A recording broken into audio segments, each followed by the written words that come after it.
Shabbat Shalom, everybody. As we get ready to observe the last Shabbat of the year. The last Shabbat of the year, and our sages tell us, "Hakoil hoylech achar hachitum." Everything goes by the way it concludes. Everything goes by the way it ends. That's why we always serve desserts at the end of a meal, so that people should walk away with a sweet taste in their mouth. This is our chance, as we approach the last Shabbat of the year, to make it a sweet year, to leave that sweet taste in our mouth, the mouth of our families, and in the mouth of God. That's the most important. During this month, when the 13 attributes of mercy are shining, and God is in the field with us, this is our chance to leave with God, the source of all our blessings, with a good taste, so that when we stand before Him for the high holidays, the days of judgment, that we are judged in a favorable light, and that we are signed for a healthy and a successful, sweet new year. There's a story with the great chassid, Rabbi Yechial Michel of Zlotchov, very, very holy and saintly man, a student of the Baal Shem Tov. And he felt that his prayers were just like coming up against a stone wall. They weren't smooth, they weren't going up to heaven. And the Talmud says that there is something about that. If a person feels that his prayers are moving with a smooth flow, or sometimes a person feels that there is a lot of obstacles in the way of his expression, and that's the way he was feeling, and he felt very upset about it. And as he was feeling very upset about his prayers not reaching heaven, he fell asleep. And in that little sleep, that little snooze, his father, his saintly father, came to him in a dream, Rabbi Yitzchak. And he says to him, the reason why your prayers are not moving and flowing smoothly is because you remember not too long ago that Jew, he came to you and he was pouring his heart, and he was telling you how difficult things were for him, and you interrogated him, and you asked him, what does he do? And he started to confess of all the things that he does not do right, or that he does wrong.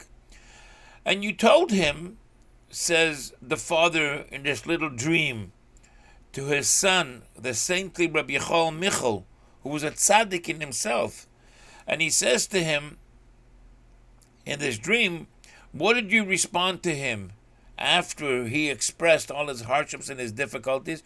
You advised him and you said to him, what do you so, besides yourself, improve your deeds between you and God, and then God will automatically, He will uplift and He will take away all the hardships from you.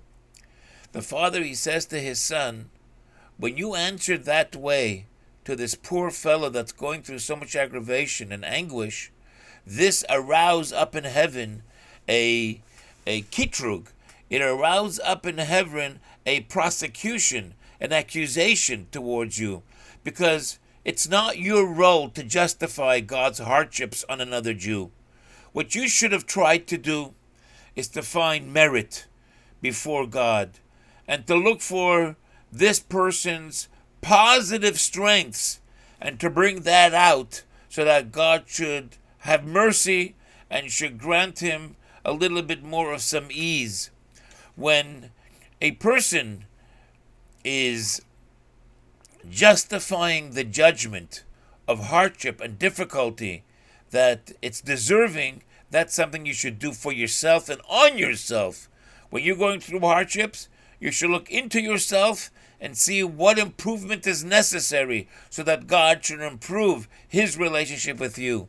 But as far as another person goes, the father was telling him in this little dream, you are not being asked to be a defense attorney for the harsh deeds of God. What you need to do, and what one Jew needs to do for another Jew, is to awaken mercy and blessings for the other Jew. So we are now during the last week of a very difficult year, and as our sages say, May the end of all the curses, Tichle Shana v'Kila Leiseha, may the year end and all its curses, Tachel Shana u'Birchaiseha, may the new year and the new mazel begin and all its blessings. We are getting ready for a new year.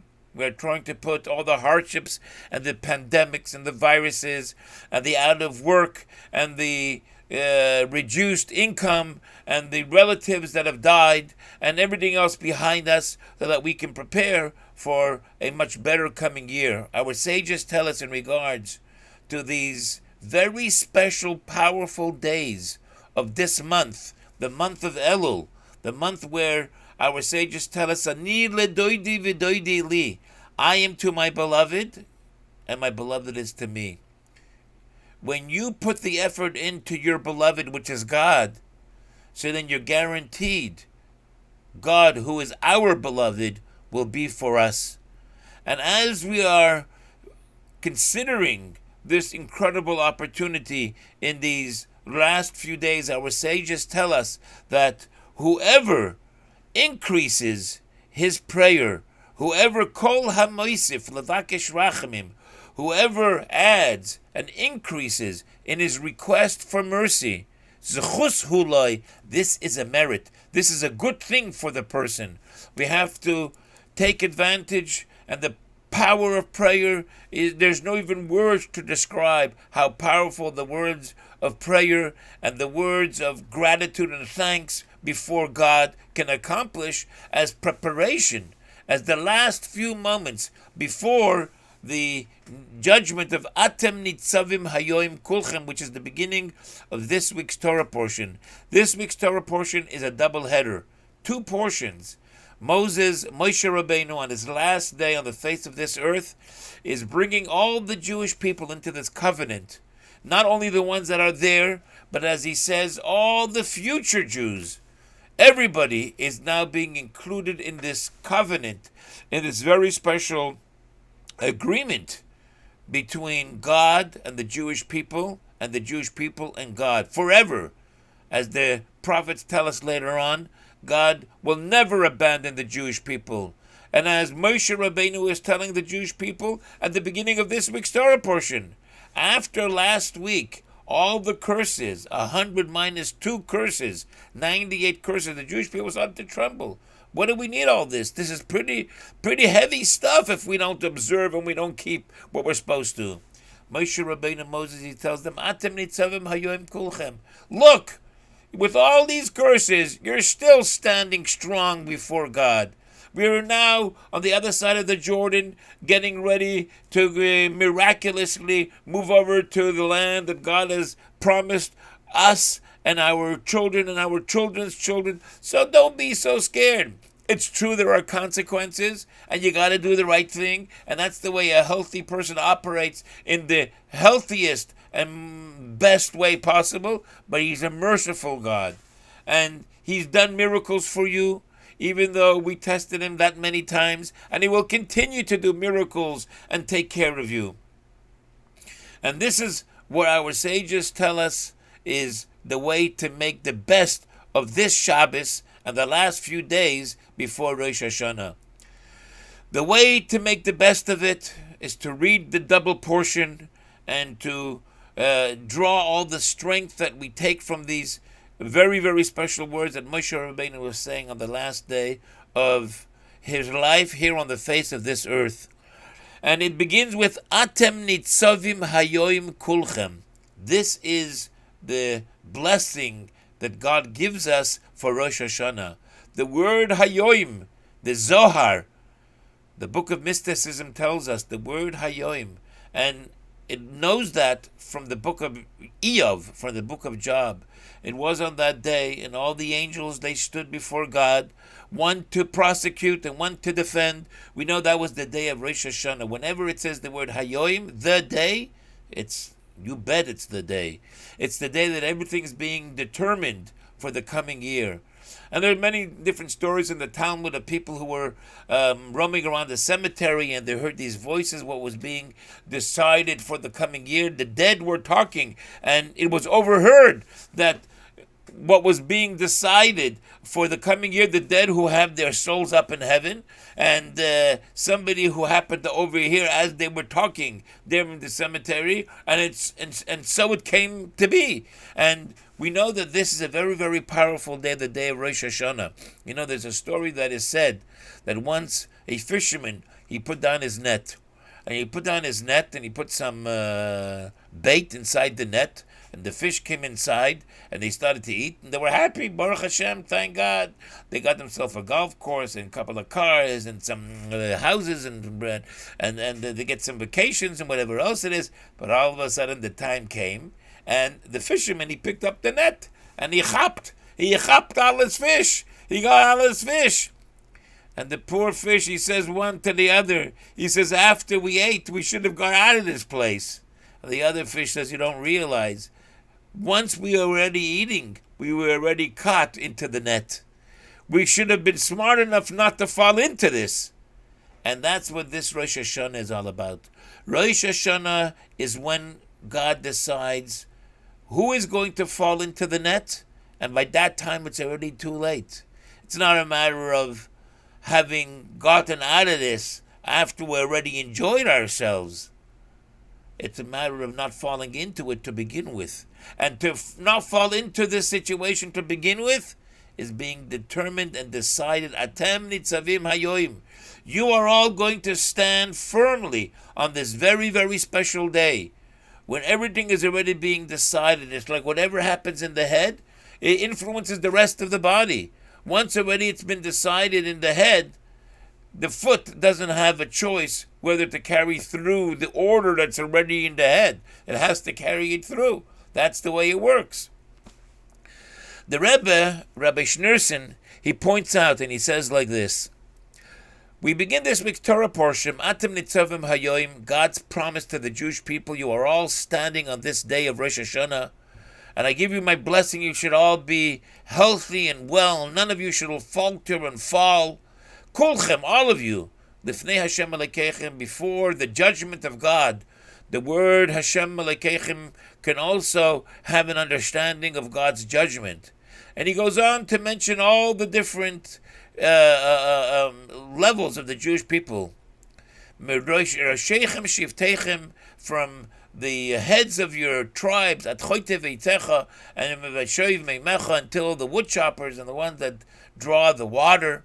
And the Rebbe asks the question, if already is mentioned the word kulchem, all of you, and we are already all addressed, why then does the Torah have to go through the 10 different categories of the Jewish people?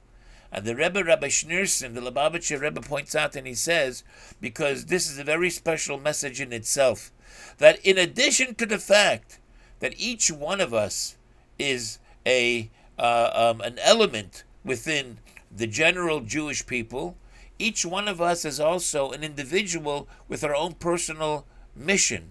It's not enough that we say to ourselves, oh yes, somebody else will take care of building the shul and supporting the shul and doing the mitzvahs and keeping Jewish and Judaism alive.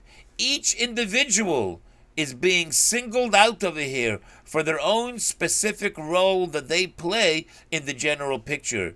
There has to be the heads, and there has to be the ones that chop the wood, and there has to be the ones that draw the water, and there has to be the ones that every single one has their place, but all of them have to recognize that they are little pegs in a greater mechanism that is the Jewish people. That we are so lucky to have entered into this very special covenant that God guarantees His commitment to us in line with our commitment to Him. So Shabbat Shalom, everybody. It's a very special Shabbos, the last chance to make the biggest impression so that when we stand before God, we are coming before Him prepared in clean clothes, already developing the deep relationship with the judge so that He recognizes us when we stand before Him, because we've already taken advantage of these last few days to make His acquaintance known to us and us to Him. And that way it will be carried out what God really wants.